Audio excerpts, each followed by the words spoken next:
किसी semi circular ring के centre of मास की पोजीशन क्या होती है, हमें वो बतानी है। हमें एक सेमी सर्कल दे रखा है बच्चों, ये लीजिए एक सेमी सर्कल है और सपोज कर लीजिए कि ये जो सेमी सर्कल है बच्चों, इसकी रेडियस है कैपिटल आर। इसकी रेडियस है बच्चों कैपिटल आर। आपको इसके सेंटर ऑफ मास की पोजीशन बतानी है। मास आप जो मर्जी इसका एज्यूम करना चाहें वो कर लीजिए, लेकिन ये हमको गिवन है कि साहब ये जो मटेरियल जिस मटेरियल का बना है वो यूनिफॉर्म मटेरियल, हर जगह उसकी लेंथ, हर जगह उसकी जो थिकनेस है या जो मटेरियल की डेंसिटी है बच्चों वो सेम है। आपको इसके सेंटर ऑफ मास की पोजीशन बतानी है। आप चाहे तो वीडियो को थोड़ी देर के लिए पॉज करके बच्चों खुद भी ट्राई कर सकते हैं, और जब हम ट्राई करेंगे तो कैसे करेंगे हम इस बारे में विचार करें। देखिए ये हम लोगों ने सपोज कर ली बच्चों एक्स एक्सिस, और ये मैंने सपोज कर ली बच्चों यहाँ पर वाई एक्सिस। ये जो है आपके सामने एक्स एक्सिस है, ये जो एक्सिस है आपके पास में बच्चों वो वाई एक्सिस है, और इन दोनों का जो इंटरसेक्शन पॉइंट है ऑब्वियसली बच्चों वो 0 है। अब आप देखिए यहाँ पर क्या कहानी हो रही है। यहाँ पर ये वही कहानी हो रही है बच्चों जो अभी हम लोगों ने एक रॉड के बारे में बात करी। भाई सेमी सर्कल में क्या होगा, पार्टिकल कोई एक जगह तो है नहीं भाई, पार्टिकल यहाँ भी है, पार्टिकल यहाँ भी है, पार्टिकल यहाँ भी है, यहाँ भी है, यहाँ भी है, पूरी की पूरी लेंथ में है। And this is a continuous distribution of mass, in other simple language I can say. तो कॉन्टिन्यूस डिस्ट्रीब्यूशन है बच्चों, तो उस बारे में हम लोग उसका सेंटर ऑफ मास कैसे निकालें, हमें उस बारे में बात करनी है। हम एक काम करते हैं बच्चों, यहाँ पर एक छोटा सा पार्ट कंसिडर करते हैं। एक छोटा सा पार्ट कंसिडर करते हैं, एक ऐसा पार्ट बच्चों जिसकी लेंथ हम सपोज कर लेते हैं कितनी, dl। मैंने एक छोटा सा पार्ट कंसिडर किया बच्चों जिसकी लेंथ मैंने dl ले ली, और अब मैं क्या करना चाह रहा हूँ बच्चों, इसके सेंटर ऑफ मास की पोजीशन बताना चाह रहा हूँ। तो मैंने ये जो छोटा सा पार्ट dl लेंथ का लिया बच्चों, मैंने मान लिया कि छोटा सा जो पार्ट है ये सेंटर पे डी थीटा एंगल बना रहा है। ये सेंटर पे कितना एंगल बना रहा है, डी थीटा, और ये जो एंगल है बच्चों ये एंगल मैंने सपोज कर लिया थीटा। ये एंगल मैंने सपोज कर लिया थीटा। अब ये एंगल मैंने थीटा सपोज कर लिया, ये वाला जो है बच्चों, और इस छोटे से पार्ट dl ने जो एंगल सेंटर पे बनाया बच्चों वो कितना, d थीटा। आप एक बात जानते हैं कि एंगल इक्वल्स टू होता है बच्चों आर्क अपॉन रेडियस। भाई ये जो आर्क आपके सामने बन रही है उसकी लेंथ है dl, और जो रेडियस मैंने जिसका आपको कहा बच्चों कैपिटल R दे रखी है। सो यहाँ इस तरीके से इसकी जो लेंथ आएगी बच्चों वो कितनी आ जाएगी, वो आ जाएगी बच्चों r d theta, R D theta. अब मैं एक काम करता हूँ बच्चों, let us suppose that mass of ring material, जिस भी किसी मटेरियल की बच्चों ये रिंग बनी हुई है उसके मटेरियल की जो मास डेंसिटी बच्चों, let mass of ring material per unit length is lambda. मैंने पर यूनिट लेंथ उसका मास कितना मान लिया बच्चों, मैंने पर यूनिट लेंथ उसका मास सपोज कर लिया lambda. Let mass of ring material per unit length is lambda. तो वो जो रिंग होगी बच्चों उसका मास कितना होगा, उसका मास होगा, सपोज कर लीजिए उसका मास dm है। ये जो छोटा सा पार्ट आपने कंसिडर किया ना, ये जो छोटा सा पार्ट आपने कंसिडर किया बच्चों, इसका मास मैंने मान लिया dm would be equals to बच्चों mass per unit length into उसकी लेंथ। भाई यूनिट लेंथ का मास इनटू उसकी लेंथ, यही कुछ होगा। भाई आपको इस छोटे से पार्ट का मास निकालना है, तो इस छोटे से पार्ट का मास क्या होगा, इस छोटे से पार्ट का मास होगा बच्चों यूनिट लेंथ का मास इनटू उसकी लेंथ, यही कुछ होगा। तो अब ये लीजिए साहब dm की वैल्यू कितनी बच्चों, लेमडा dl, और dl का जहाँ तक सवाल है बच्चों that you can see is equals to R D theta, और dl की वैल्यू कितनी आ गई, R D theta. I repeat बच्चों, मुझे मास ऑफ रिंग मटेरियल मैंने मान लिया लेमडा है। मैं ये भी मान सकता था कि चलिए मैं रिंग का मास कैपिटल M मान लूँ, लेकिन मैंने मास डेंसिटी मान ली। एक्चुअली चूंकि वो थिकनेस हर जगह एक जैसी है, चूंकि मटेरियल हर जगह एक जैसा, इसलिए आप मास डेंसिटी को हर जगह एक जैसा ले सकते हैं। आपने मान लिया वो पर यूनिट लेंथ लेमडा है, तो वो जो छोटा सा पार्ट है बच्चों उसका मास हो जाएगा लेमडा इंटू dl, और dl की value by chance R D theta है। ये हो गया बच्चों।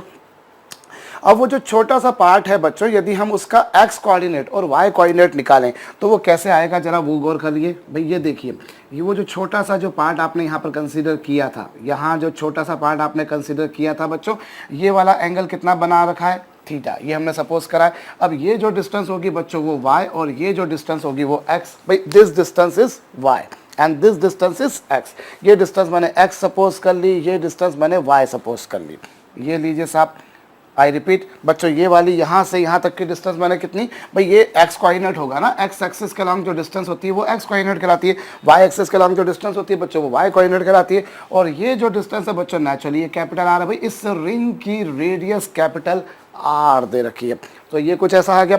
तो यहाँ से हम अगर परपेंडिकुलर अपॉन हाइपोटेनियस देखें बच्चों तो वो साइन थीटा होता है, आप जानते हैं भाई परपेंडिकुलर अपॉन हाइपोटेनियस कितना, साइन थीटा। सो उससे y की वैल्यू कितनी आएगी, उससे y की वैल्यू आएगी बच्चों आर साइन थीटा।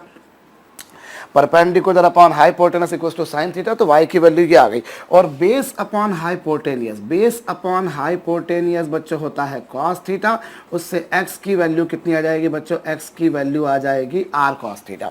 भाई base upon hypotenuse is equals to cos theta, so x की वैल्यू कितनी बच्चों, r cos थीटा। तो ये तो आपके पास में x आ गया।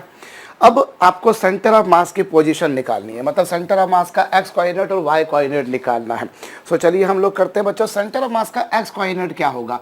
सेंटर ऑफ मास का एक्स कोऑर्डिनेट बच्चों हम लोग जानते हैं integration x d m upon integration d m, बशर्ते कि वो एक कॉन्टिन्यूस डिस्ट्रीब्यूशन हो। तो अब चलिए साहब हम लोग इसको सॉल्व करते हैं। अब यहाँ पर बच्चों देखिए x की वैल्यू कितनी है, x की वैल्यू आ चुकी है बच्चों r cos थीटा, ये x की वैल्यू है। और रही बात dm, तो dm की वैल्यू कितनी बच्चों, dm की वैल्यू है बच्चों लेमडा r d थीटा, ये लीजिए लेमडा r d थीटा, ये आ गया। और अपॉन में इंटीग्रेशन dm, और इंटीग्रेशन dm क्या होगा बच्चों, लेमडा r d थीटा। भाई देखिए ये x की वैल्यू ये रख दी, dm की वैल्यू ये रख दी, और ये dm। अब बारी आती है बच्चों, इंटीग्रेशन तो हम कर लेंगे, लेकिन इंटीग्रेशन करते समय एक बहुत महत्वपूर्ण बात जो होती है बच्चों वो होती है उसकी लिमिट की। तो लिमिट क्या होगी उस बारे में जरा विचार कीजिए। तो देखिए बच्चों ये आपके पास में रिंग है, ये रिंग है। अब ये सेंट ओरिजिन था बच्चों, आपको पूरी रिंग के एक एक पार्टिकल के बारे में बात करनी पड़ेगी। आपको इस पार्टिकल के बारे में बात करनी, फिर इसके बारे में, फिर इसके बारे में, फिर इसके बारे में, और फाइनली इसके बारे में। सो आप सबसे पहला पार्टिकल यहाँ लेंगे और सबसे आखिरी पार्टिकल आप यहाँ लेंगे। भाई आप जो सबसे पहला पार्टिकल लेंगे वो कहाँ पर लेंगे, यहाँ पर, और सबसे आखिरी पार्टिकल जो लेंगे वो यहाँ पर लेंगे, ऐसे ही कुछ करेंगे। सो जब आप यहाँ पर पार्टिकल लेंगे बच्चों तो आप ये जो थीटा बनेगा, ये पहला वाला थीटा कितना बन जाएगा, 0। भाई ये आप इंटीग्रेशन किसके रिस्पेक्ट में कर रहे हैं, आप न्यूमरेटर की बात करें, आप डिनोमिनेटर की बात करें, आप दोनों जगह जो इंटीग्रेशन कर रहे हैं बच्चों वो थीटा के रिस्पेक्ट में इंटीग्रेट कर रहे हैं। तो सबसे पहले जब आप यहाँ पर पार्टिकल लेंगे बच्चों तो थीटा की वैल्यू होगी 0, और सबसे आखिरी पार्टिकल आप जब यहाँ लेंगे तो ये एंगल हो जाएगा बच्चों कितना, अब 180 degree. So limit would be from 0 to 180, limit would be from बच्चों 0 टू 180। होप आपको मेरी बात समझ में आई है। मैं इसको थोड़ा सा विस्तार पूर्वक लिख देता हूँ। ये लीजिए साहब, आपको न्यूमरेटर में लिखना है इंटीग्रेशन एक्स डी एम, और एक्स की वैल्यू आप लोग निकाल चुके हो बच्चों वो आर कॉस थीटा है, और डी एम की वैल्यू बच्चों r lambda r D theta है ना। डी एम की वैल्यू कितनी है बच्चों, लेमडा आर डी थीटा, ये लीजिए। और डिनोमिनेटर में भी डी एम रखना है, तो ये बच्चों लेमडा आर डी थीटा। अब बारी आती है लिमिट रखने की। तो लिमिट कैसे लेंगे बच्चों, सबसे पहला पार्टिकल मैं यहाँ लूँगा, पहला पार्टिकल मैंने यहाँ लिया, फिर दूसरा, फिर तीसरा, फिर चौथा, फिर पाँचवा, फिर छठा, फिर आठवां, फिर 10वां, फिर 12वां, और सबसे आखिरी यहाँ पर। जब आप सबसे पहला पार्टिकल यहाँ लेंगे बच्चों तो लेमडा की वैल्यू होगी 0, और जब आप यहाँ पहुँच जाएंगे तो लेमडा की वैल्यू 180। और जो काम आपने यहाँ किया वही काम आपको यहाँ पर भी करना है। भाई सबसे पहला पार्टिकल यहाँ लिया तो लेमडा की value 0, 1 degree, 2 degree, 3 degree, 4 degree, 90, 180, ये कुछ हो जाएगा। अच्छा, अब किसके रिस्पेक्ट में इंटीग्रेट कर रहे हैं, we are integrating with respect to theta. Theta को छोड़कर बाकी सब यहाँ पर कांस्टेंट होंगे बच्चों, उन सब को बाहर निकाल दीजिए। भाई थीटा के रिस्पेक्ट में इंटीग्रेशन कर रहे हैं तो lambda constant, r constant, r constant, ये बाहर आ गया, और ये हो गया बच्चों 0 से 180 इंटू क्या बच्चों, कॉस थीटा डी थीटा। और डिनोमिनेटर में बच्चों दिस इज लेमडा आर, और यहाँ पर लिमिट कितनी बच्चों, 0 टू 180 इंटीग्रेशन डी थीटा, यही कुछ होगा। लेमडा आर कांस्टेंट था, बाहर निकाल दिया, कॉस थीटा ये रहा, और यहाँ पर बच्चों ये इंटीग्रेशन डी थीटा होगा। अभी लेमडा आर से लेमडा आर बच्चों कैंसल, न्यूमरेटर में बच्चों बनेगा आर, और कॉस थीटा का इंटीग्रेशन होगा बच्चों साइन थीटा, और लिमिट कितनी 0 टू 180।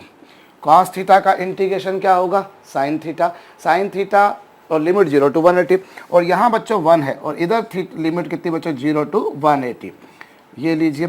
अब यहाँ बच्चों जो आप इसको हल करेंगे तो मैं यहाँ लिखे देता हूँ, मैं इतने पोर्शन को बच्चों मिटा देता हूँ, ये तो समझाने के लिए बताया था। लिमिट कैसे 0 टू 180 आई है, मेरे ख्याल से आपको ये समझ में आ चुका होगा। उससे 180 डिग्री लिख लीजिए या पाई रेडियन लिख दीजिए, एक ही बात है। बच्चों मैं पाई रेडियन बोलूँ या 180 डिग्री बोलूँ, एक ही बात होती है। एनीवेज, अब ये क्या हो गया बच्चों, एक्स पोजीशन सेंटर ऑफ मास की। तो सेंटर ऑफ मास की एक्स पोजीशन क्या होगी बच्चों, ये लीजिए आप, ये लीजिए आर है, और साइन थीटा का इंटीग्रेशन बच्चों न्यूमरेटर में आपने साइन 180 माइनस साइन 0 लिखा, और डिनोमिनेटर में बच्चों ये 180 डिग्री को आप पाई रेडियन भी लिख सकते हैं, जनरली उसे पाई रेडियन ही लिखा जाता है। तो ये आपके पास में आ गया 180 डिग्री की जगह पाई रेडियन माइनस ये हो गया। अब यहाँ पर क्या होगा बच्चों, दिस इज आर, और साइन 180 की वैल्यू 0, साइन 0 की वैल्यू भी 0, कुल मिलाकर आप सॉल्व करके देखिए बच्चों, तो सेंटर ऑफ मास का जो एक्स कोऑर्डिनेट आ रहा है, सेंटर ऑफ मास का जो एक्स कोऑर्डिनेट आ रहा है बच्चों, वो कितना आ रहा है, वो 0 आ रहा है। एक्स कोऑर्डिनेट 0 आ रहा है, मतलब आप समझ सकते हैं बच्चों की जो सेंटर ऑफ मास है वो, उसका अगर एक्स कोऑर्डिनेट 0 है मतलब वो वाई एक्सिस पर है। वो कहाँ पर है, वाई एक्सिस पर। तो ये तो बच्चों एक्स कोऑर्डिनेट आ गया। अब मैं वाई कोऑर्डिनेट निकालता हूँ। तो वाई कोऑर्डिनेट कैसे निकालूंगा बच्चों, सेंटर ऑफ मास का वाई कोऑर्डिनेट अगर आपको निकालना है तो वो इंटीग्रेशन बच्चों y d m upon integration d m, integration y d m upon integration d m आएगा बच्चों। और ये लीजिए साहब वाई कोऑर्डिनेट कितना आया था बच्चों, वाई कोऑर्डिनेट आया था r sine theta, y coordinate आया था बच्चों आर साइन थीटा, और डी एम की वैल्यू कितनी बच्चों, लेमडा आर डी थीटा। भाई वाई कोऑर्डिनेट जो आया बच्चों वो आर साइन थीटा आया है, और डी एम की value lambda r D theta है, और ये बच्चों यहाँ पर भी वही बात, लेमडा आर डी थीटा। और लिमिट कितनी है, लिमिट फिर वही बात होगी बच्चों, लिमिट तो इस बार भी वही रहेगी। आप सबसे पहला पार्टिकल यहाँ लेंगे, जब सबसे पहला पार्टिकल आप यहाँ लेंगे तो थीटा की वैल्यू 0, और सबसे आखिरी पार्टिकल यहाँ लेंगे तो थीटा की वैल्यू 180। तो बच्चों 0 से लेके पाई तक, 0 से लेके पाई तक आपको इंटीग्रेट करना है। और फिर वही घिसी पिटी सी बात होगी कि हम जिसके रिस्पेक्ट में इंटीग्रेट कर रहे हैं उसको छोड़कर बाकी सब कॉन्स्टेंट, तो मैंने उन सबको बाहर निकाल दिया। यहाँ पर भी बच्चों सब कॉन्स्टेंट तो बाहर निकाल दिया। और ये लीजिए साहब, अब क्या होगा, लेमडा आर से लेमडा आर कैंसल, और ये हो जाएगा बच्चों आर, और साइन थीटा का इंटीग्रेशन आपको पता हो बच्चों माइनस कॉस थीटा होता है, 1 का इंटीग्रेशन थीटा, लिमिट 0 टू पाई। ये कुछ आ गया आपके पास। अब ये आपके पास में बच्चों भाई साइन थीटा का integration minus cos theta, don't get confuse, कुछ लोग कॉस थीटा लिख दिया करते हैं कई बार।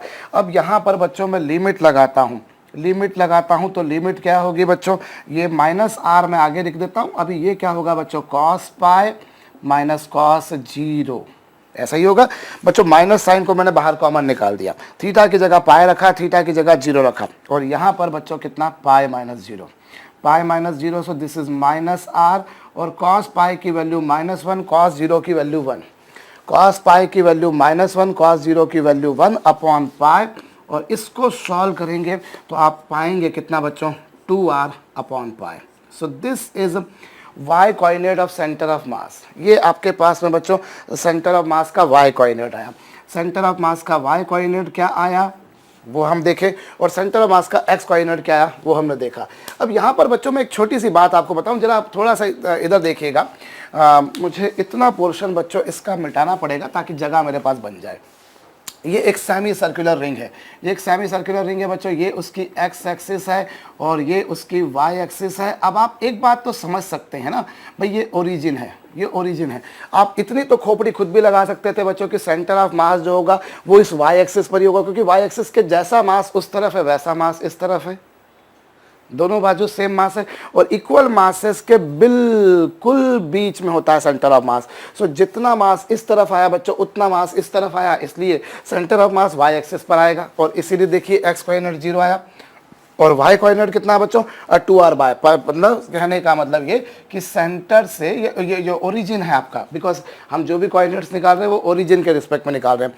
तो इस ओरिजिन से बच्चों, इस ओरिजिन से कितनी डिस्टेंस पर होगा, इस ओरिजिन से 2r अपॉन पाई डिस्टेंस पर बच्चों इसका सेंटर ऑफ मास आएगा, यहाँ से 2r बाय पाई डिस्टेंस पर। मैं एक बार रिपीट कर देता हूँ बच्चों, हमने एक सेमी सर्कुलर रिंग दे रखी थी, यूनिफॉर्म मटेरियल की थी हर जगह, आपको इसका सेंटर ऑफ मास की पोजीशन निकालनी थी। आपने यहाँ से एक छोटा सा पार्ट कंसीडर किया बच्चों, डीएल लेंथ का, जो कि थीटा एंगल बना रहा है, और वो जो छोटा पार्ट है बच्चों वो सेंटर पे डी थीटा एंगल बना रहा है। Angle equals to arc upon radius, arc की लेंथ बच्चों ये आ गई। अब हमने मान लिया कि ये जो रिंग जिस मटेरियल की बनी है बच्चों उसके मटेरियल की डेंसिटी पर यूनिट लेंथ लेमडा है, तो डीएल लेंथ का मास कितना हो जाएगा बच्चों, लेमडा इंटू डीएल, और डीएल की वैल्यू इतनी थी। फिर आपने अगर उसका एक्स कोऑर्डिनेट निकालते हैं, आप उसका वाई कोऑर्डिनेट निकालते हैं, तो वो इस ट्रायंगल से trigonometrical ratios perpendicular upon hypotenuse sine base upon hypotenuse cos, ये आ गया आपके पास। अब आपने सेंटर ऑफ मास का एक्स कोऑर्डिनेट का फार्मूला लगाया, एक्स की जगह रखा, ये रखा। लिमिट कितनी बच्चों, सबसे पहला पार्टिकल आप यहाँ लेंगे, सबसे आखिरी पार्टिकल यहाँ लेंगे। एंगल 0 से पाई रेडियन या 0 से 180 डिग्री।